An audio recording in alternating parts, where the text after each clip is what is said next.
Jésus-Christ, chapitre 4. Un sauveur vous est donné. Le roi de gloire s'abaissa profondément pour revêtir l'humanité et vivre au milieu d'êtres souvent grossiers et repoussants. Il dut voiler sa gloire pour que la majesté de sa forme extérieure n'attirât pas les regards. Il évita tout déploiement extérieur. Ni les richesses, ni les honneurs mondains, ni la grandeur humaine ne peuvent sauver une âme de la mort. Jésus voulut que rien dans sa nature terrestre n'attirât les hommes à ses côtés. Seule la beauté de la vérité céleste doit captiver ceux qui désirent le suivre. Longtemps à l'avance, le caractère du Messie avait été décrit dans la prophétie, et il voulait être accepté des hommes sur le simple témoignage de la parole de Dieu. Les anges, extasiés devant le glorieux plan du salut, étaient impatients de voir comment le peuple de Dieu allait accueillir son Fils caché sous le voile de l'humanité. Des anges vinrent visiter le pays du peuple élu. Les autres nations étaient absorbées par des fables et par l'adoration des faux dieux. Les anges vinrent donc dans le pays où la gloire de Dieu s'était manifestée, où la lumière de la prophétie avait brillé. Ils vinrent, invisibles, à Jérusalem, auprès des ministres de la maison de Dieu, chargés d'expliquer les oracles sacrés. Déjà, le prêtre Zacharie, tandis qu'il officiait devant l'autel, avait appris que la venue du Christ était imminente. Déjà, le précurseur était né, sa mission attestée par le miracle et par la prophétie. La nouvelle de cette naissance et la signification étonnante de la mission du Baptiste s'étaient répandues aux alentours. Mais Jérusalem ne se préparait pas à accueillir son Rédempteur.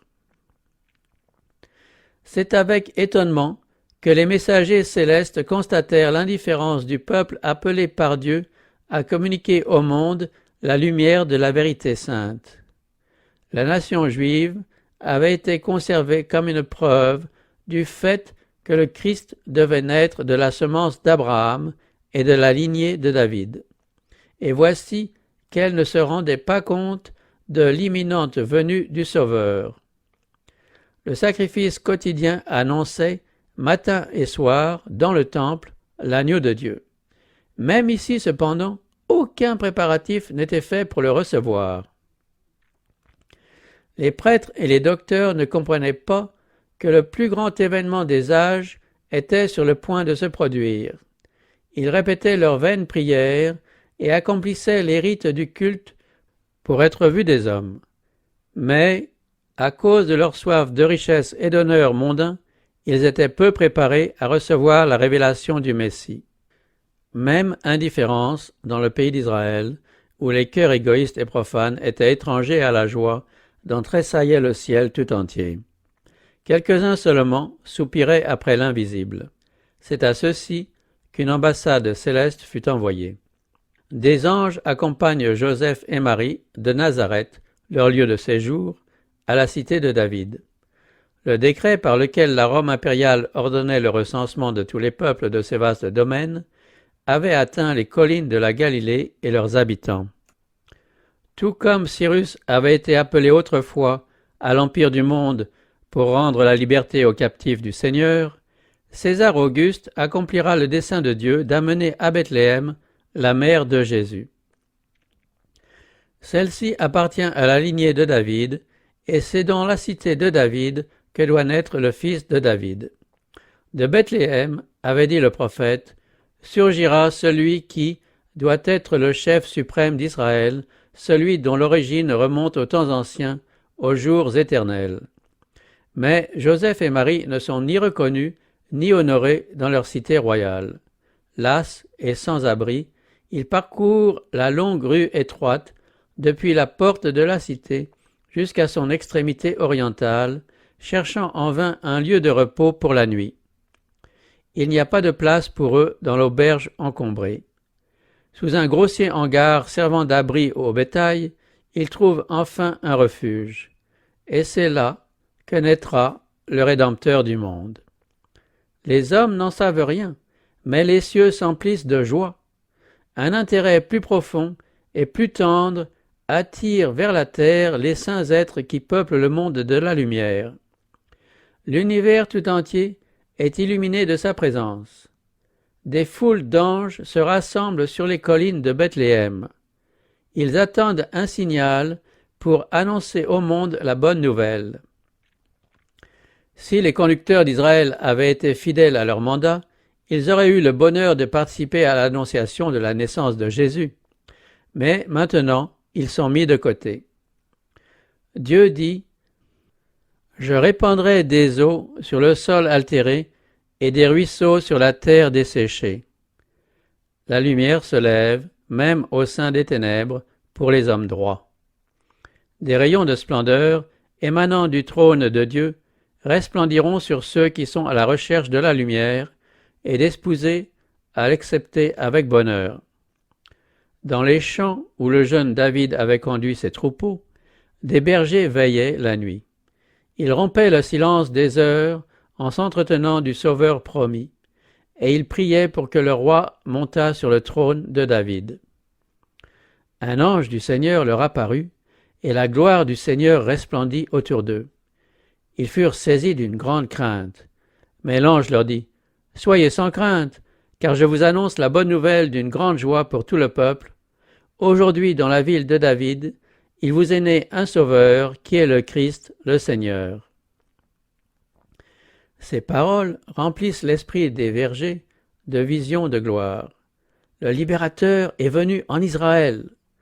On a coutume d'associer à sa venue l'idée de puissance, de grandeur, de triomphe.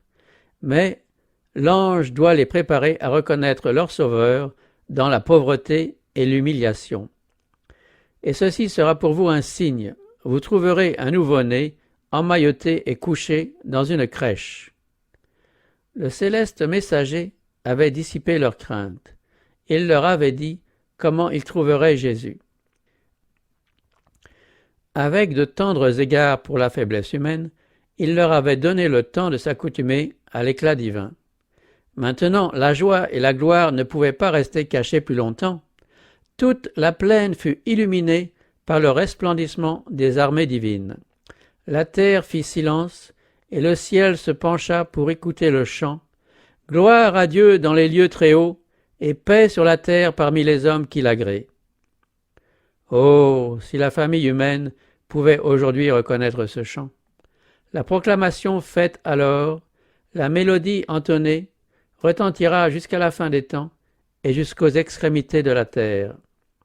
Et quand le soleil de justice se lèvera, ayant la guérison sous ses ailes, ce chant sera entonné à nouveau par la grande multitude, dont la voix pareille au bruit de grosses eaux dira « Alléluia, car le Seigneur Dieu, le Tout-Puissant, a établi son règne. » Les anges disparus, la lumière s'évanouit, et les ombres nocturnes enveloppèrent à nouveau les collines de Bethléem.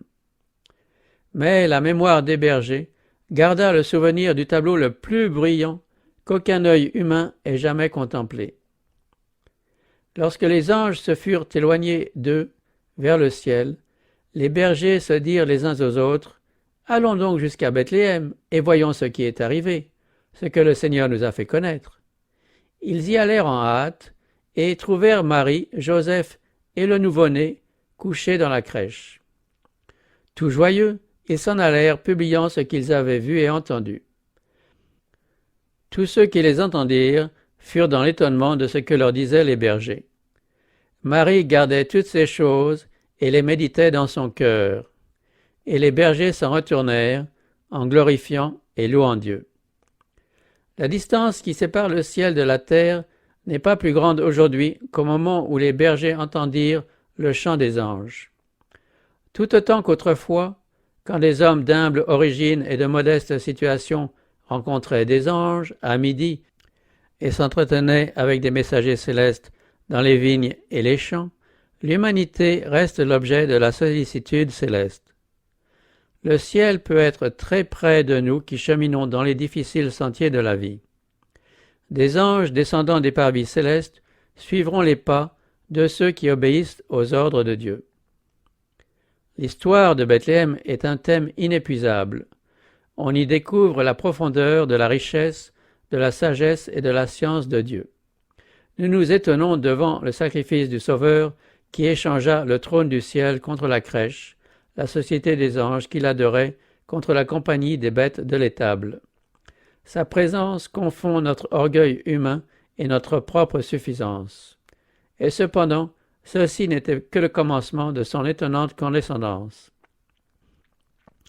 C'eût été pour le Fils de Dieu une humiliation presque infinie de revêtir la nature humaine, même alors qu'Adam résidait en Éden dans son innocence. Jésus accepta l'humanité alors qu'elle était affaiblie par 4 millénaires de péché.